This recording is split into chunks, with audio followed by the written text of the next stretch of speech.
right, guys, it is day one in the parks, Magic Kingdom. If you want a more like home video, just follow us through our day type of video, I will link that up above.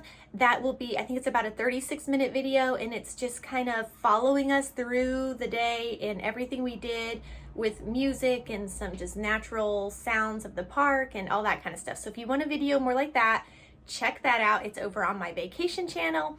This video will be a little bit shorter and kind of talking through and just telling you about our day with some video and pictures as well, but this is a more condensed form with more explanation.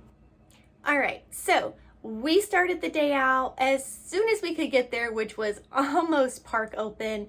Not quite. I think we got to the gates like at park open at 9. So, you know, by the time you get through the gates and everything, we weren't actually like on Main Street till a little after park open. And then they do have the magic hours on this day, so some people had already been in the park for a little while. But overall, the whole day was not bad. I think the longest I waited in any line was 40 minutes, and that was for Peter Pan. Everything else was a really fairly short line to walk on. It was the lowest I have seen the parks, honestly, since COVID times. Like when we went during COVID, the parks were really slow and empty, but this was really empty too. We did not buy Genie Plus at all for this whole trip, and we really didn't need it.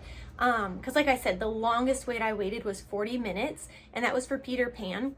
And honestly, the only reason I even waited that long was because people were buying Genie Plus for Peter Pan, and their line was out wrapped all the way to the merry-go-round. My line was actually way shorter than the Genie Plus line for Peter Pan, but you know how it works. They let all the Peter Pan people go through over us. But the Peter Pan people, I was talking to one, they had the Genie Plus, and they waited 25 minutes to get on Peter Pan, and I waited 40, which is double the time, but I didn't pay extra money to ride it, and they did. I just don't know that the value is there, especially when the parks are slow. When the parks are packed out, or you have other circumstances that would require you to need to not have to wait in a line, I can see some value there. But for us, there was definitely no value there. And yeah, most lines were walk on, even if it said there was a wait. I think one of the rides, I don't even remember which one, it said it was like a 65-minute wait, and we literally walked on. So yeah, you can't really trust the times that they have posted. There is no rhyme or reason to what they're doing right now. I don't know. It used to be like dead on, and it is not that way anymore.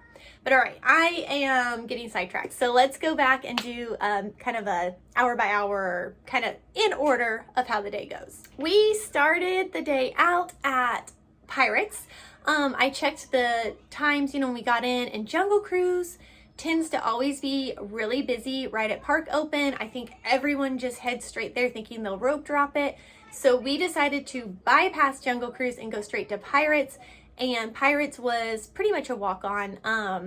There was like a little bit of a line, but it like was a constant move walking line. So I would say maybe 10 minutes at the most walking through the line, and we were on. So we started that, and then we went ahead and just kind of went in order from there. After Pirates, we went on over to Big Thunder. My third child does not like any kind of roller coasters. He really doesn't even like Pirates. We kind of make him ride that one because we're like, once he's through the drop, he's fine. So we're like, just, you know, deal with the one little drop and you're fine. But so me and my third child hung out and just kind of looked around and just waited. But it wasn't real long wait because it was, I think they said they only waited like 10 minutes. And I know we kind of had time just to kind of look around at like Splash Mountain and stuff. And then they were there. So we waited for them while they rode Big Thunder, and then we all hopped on the train, and this was our first time riding the train since 2018, or maybe even before that. It has been so long since we rode the train. It has been closed for a very long time, so we were excited to get to ride the train again. It is one of my boys' favorite rides, so that was really nice and just kind of a nice peaceful way to do your morning. After that, I do not remember where we went next. We kind of kept going in that way. I don't remember what we rode though. If we went to Small World, I think we headed towards Fantasyland and did things like Small World. We did ride Haunted Mansion, but I don't think we rode it this morning. I think we waited and rode it later in the day, but I don't really remember. Or we might have ridden it our second day at Magic Kingdom. I can't remember. I know we rode it, but I'm not sure what time we rode that. By this point, we had kind of worked our way around to Pinocchio's, so that is where we had lunch. It is one of our favorite places to get lunch at Magic Kingdom. We really like Pinocchio's, and they had the upstairs open, so we got to eat upstairs, which was fun. The kids were really excited about that, and the food there is always good. I always enjoy Pinocchio's. After Pinocchio's, we went ahead and just did Fantasyland. We did the carousel and Mickey's PhilharMagic and kind of all that stuff in there. I think we went back and did Little Mermaid. We did not do the mine train this trip. We normally I cannot talk. We normally rope drop mine train, but we just kind of decided it wasn't worth the wait to us this time or the cost of a Genie Plus. The wait was not terrible. It was like a 45-minute wait is what it had posted, and it did look like it probably was truly a 45-minute wait. But while we love that ride, it is super short. We have ridden it many times, and so we just decided it really just wasn't worth it to us this trip. So we all decided just to kind of skip that. Yes, so I think after we did Fantasyland, we went back to Adventureland to do Jungle Cruise because the time had dropped for Jungle Cruise. So we were able to get on there pretty quickly.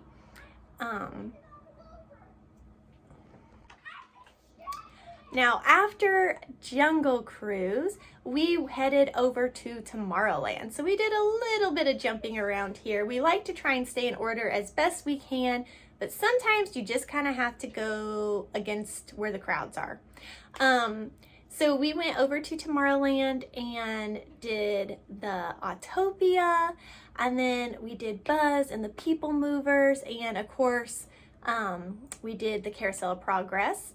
So yeah, I think we did everything there except for Space Mountain. We waited and did Space Mountain our second day at the Magic Kingdom because Space Mountain actually was down the majority of this day. We checked it several times, and each time we checked it, it was still down. It would open up for a few minutes and then go down again. So we knew we were coming back, so we just kind of were like, we're just gonna leave that ride today and come back to it. And that worked out really well because when we did ride Space Mountain on the third day, it wasn't a bad wait or anything. It worked out really well. So after we did Tomorrowland, yes, we headed over to Tron.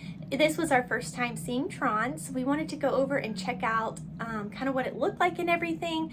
And we were able to get a virtual queue. This is how slow the crowds were, you guys. Like when I kind of forgot about the virtual queue thing because I don't know, it was kind of a relaxed trip for us. We weren't super stressed about anything.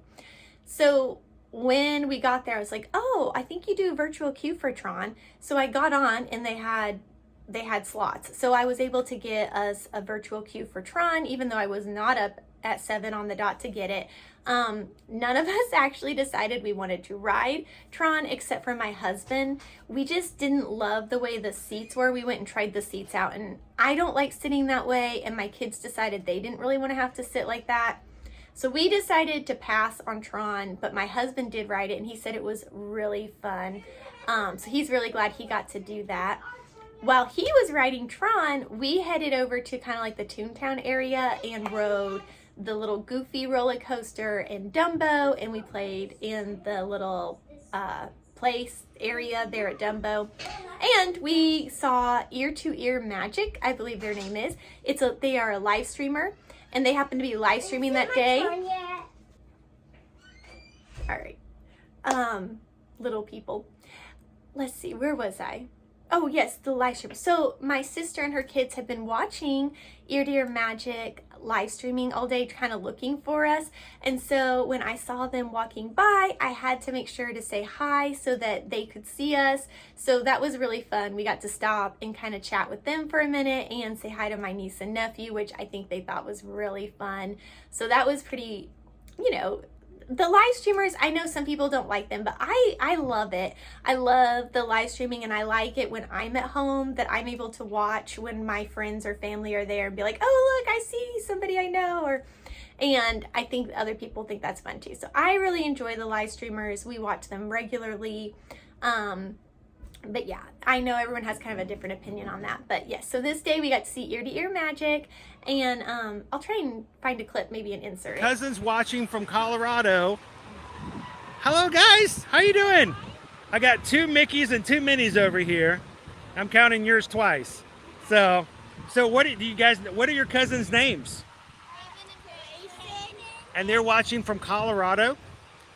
And have you been telling them how much fun you're having while you're at Disney World today? So what's been the best thing that you've done so far at the Magic Kingdom?